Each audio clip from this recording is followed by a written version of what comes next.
দর্শক আজকে আপনাদেরকে ঢাকা শহরের মধ্যে একটি মেগা কিচেন দেখাবো যেইখানে প্রত্যেক দিন রান্না হয় প্রায় ৩৬০০ লোকের এবং এক বেলায় রান্না হয় প্রায় ১২০০ লোকের। আজকে আপনাদেরকে ঘুরে দেখাবো সেই কিচেনটি কিভাবে সম্ভব হয় এত লোকের রান্না প্রত্যেক দিন।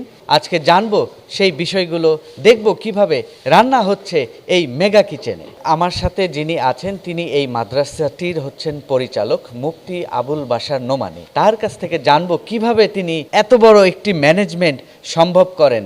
হুজুর আসসালামু আলাইকুম। ওয়ালাইকুম আসসালাম রাহমাতুল্লাহ, ভালোই আছি। ম্যানেজমেন্ট কিভাবে করি ভাই, এটা তো আমাদের এই জগতের মাদ্রাসা, এর চেয়ে বড় বড় মাদ্রাসাও আছে, এর চেয়ে অনেক বেশি ছাত্রের খানা পাক হয় এমন মাদ্রাসা ঢাকাতেও আছে, ঢাকার বাইরে চিটাগাং বা অন্য অন্য ডিস্ট্রিক্টও আছে। তবে আমাদের মাদ্রাসা মোটামুটি একেবারে ছোটও বলা যায় না, খুব বেশি বড়ও না, মাঝারি সাইজের বলতে পারেন।